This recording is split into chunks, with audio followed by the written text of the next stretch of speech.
নমস্কার বন্ধুরা, অর্কজ কিচেনে আপনাদের সবাইকে স্বাগত। আমার আজকের রেসিপি খেজুর গুড় দিয়ে বানানো গুড় পিঠে। শীতকাল এলেই প্রত্যেক বাড়িতে কিন্তু কম বেশি পিঠেপুলি হয়েই থাকে, তবে তা যদি খেজুর গুড় দিয়ে বানানো হয় তার স্বাদই হয় আলাদা। আজ বানাচ্ছি বাজারের কেনা শুকনো চালের গুঁড়ো দিয়ে এই রকম ফুলকো গুড় পিঠে। সবসময় হাতের কাছে আমাদের বাড়ির তৈরি চাল গুঁড়ো থাকে না, তখন এই কেনা চালগুলোই কিন্তু সম্বল।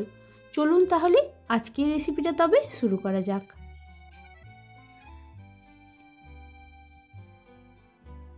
গুড় পিঠে বানানোর জন্য প্রথমে আমি এখানে নিয়েছি 1 কাপ শুকনো চালের গুঁড়ো। আর পিঠেটা যাতে নরম থাকে তার জন্য সমান পরিমাণ 1 কাপ নিয়েছি ময়দা। এবার দিচ্ছি এতে 1 চা চামচ নুন। এরপর শুকনো উপকরণগুলো ভালো করে আগে মিশিয়ে নিচ্ছি। আর খেজুরের যে বাটি গুড় হয় সেটা গরম জলে আমি গুলিয়ে নিয়েছিলাম, সেটা দিচ্ছি 1 কাপের থেকে একটু বেশি।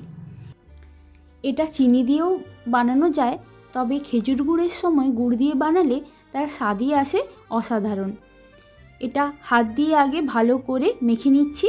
আর যে কাপে গুড়টা নিয়েছিলাম সেই কাপেরই 1 কাপ হালকা গরম জল নিয়েছি।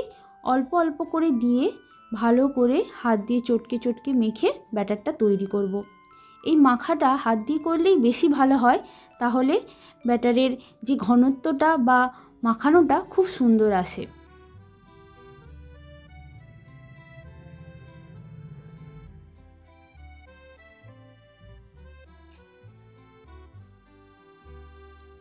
এখানে পুরো 1 কাপ জলই আমার লেগে গেছে। তারপর ভালো করে কিছুক্ষণ ধরে হাত দিয়ে এটা ফেটাতে থাকবো।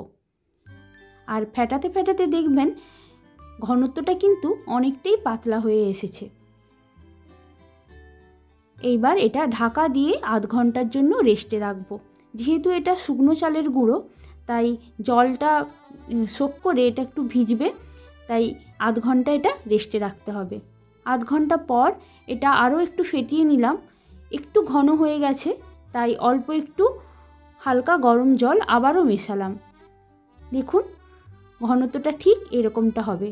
এক একটা শুকনো চালের গুঁড়োতে জলের পরিমাণ এক এক রকম লাগে, তাই কম বেশি কিন্তু হতেই পারে।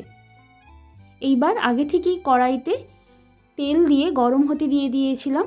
এবার 1 হাতা ব্যাটার নিয়ে গ্যাসের ফ্লেমটা মিডিয়ামে রেখে দিয়ে দেব। আর ধীরে ধীরে দেখুন এটা ফুলতে থাকবে। হাতা দিয়ে কোনোভাবে এটা নাড়াচাড়া করতে লাগবে না, এমনি এটা ফুলে উঠবে।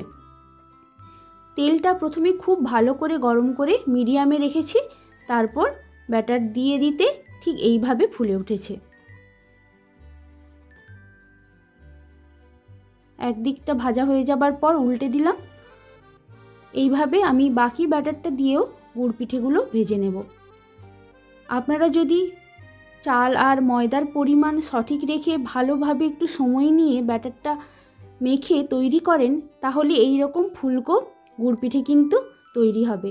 বাজারের কেনা শুকনো চালের গুঁড়ো হলেও গুড় পিঠের স্বাদ কিন্তু তাতেও সুন্দর আসবে।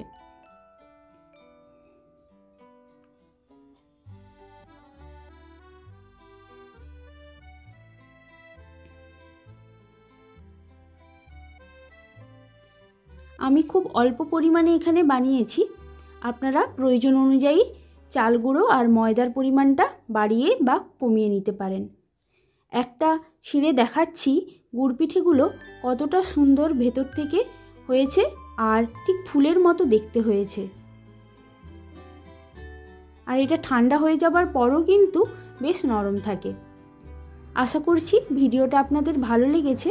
ভালো লাগলে একটা লাইক, শেয়ার আর সাবস্ক্রাইব করার অনুরোধ রইল। তাহলে আজ এ পর্যন্তই। ভিডিওটা পুরো দেখার জন্য ধন্যবাদ।